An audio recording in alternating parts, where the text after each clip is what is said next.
We've got ski terrain updates, plus what's happening for the holidays at local Nordic centers. Phil Lindeman with Krystal, 93 News. First, every Thanksgiving, Americans throw away the equivalent of 6 million turkeys. It's the same as tossing $293 million in the garbage, but that's not all. Those numbers come from the National Resources Defense Council in 2016. Food waste at the holidays is a serious concern, but you can do your part to keep a few of those 6 million turkeys out of the dump. Tune in later today for our exclusive interview with Summit County officials as they talk about recycling in the high country, why we're far behind the rest of the nation, and what we can do to close the gap. That's Krystal Q&A, airing today at 4 p.m. and 5 p.m. right here on Krystal 93. In the meantime, mom, dad, chefs, and party planners can start reducing and reusing now with the Guestimator tool from SaveTheFood.com. It tells you exactly how much stuffing, casserole, and turkey you'll need tomorrow to keep guests happy, fed, and feeling good about conservation. Check it out on the Krystal 93 Facebook page.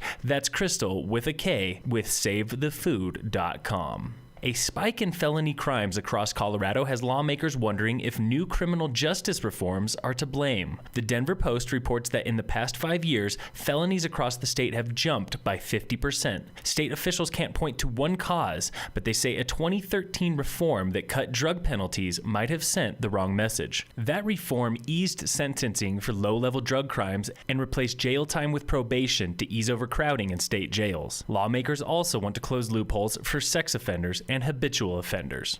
Chairlifts all across the county are spinning for the season, and local Nordic skiing centers aren't far behind. Trails are already open at the Breckenridge Nordic Center at the base of Peak 8. Passes are $20 for skiers and snowshoers. Just be aware there is limited terrain. Also in Breckenridge, the Gold Run Nordic Center at Breckenridge Golf Club opens next weekend, December 2nd. They're one of the few in town that allows fat bikes on trails. At Keystone, the Keystone Nordic Center is unfortunately dry. The Tubing Hill and Nordic trails are hardly covered, according to the center. And then in Frisco, the Frisco Nordic Center opens tomorrow on Thanksgiving with skiing on the flat fields only. There are no trails yet. Season passes are now on sale. Also in Frisco tomorrow, the Frisco Adventure Park Tubing Hill opens for the season with 3 lanes. The Tubing Hill is already booked solid for tomorrow and Friday, but reservations are available for the weekend. The hill closes for maintenance next Tuesday and Wednesday. To reserve a spot for the weekend, call the Adventure Center at 970-668-2558. The Tubing Hill opens at 9 a.m.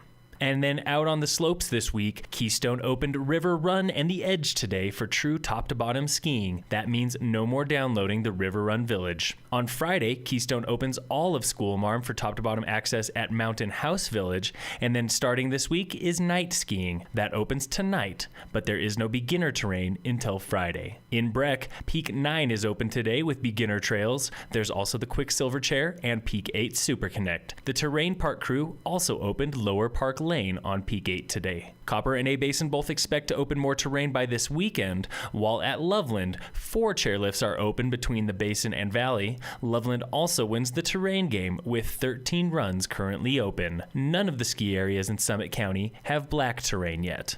Across Vail Pass, opening day has finally arrived at Vail and Beaver Creek. The 2 resorts opened earlier today with limited terrain, just 1 run at Vail and 2 runs at Beaver Creek. Hopefully they have more snow before the Birds of Prey World Cup ski races begin. Those bring downhill, Super G, and Giant Slalom to Beaver Creek beginning December 1st. Phil Lindeman with Krystal, 93 News.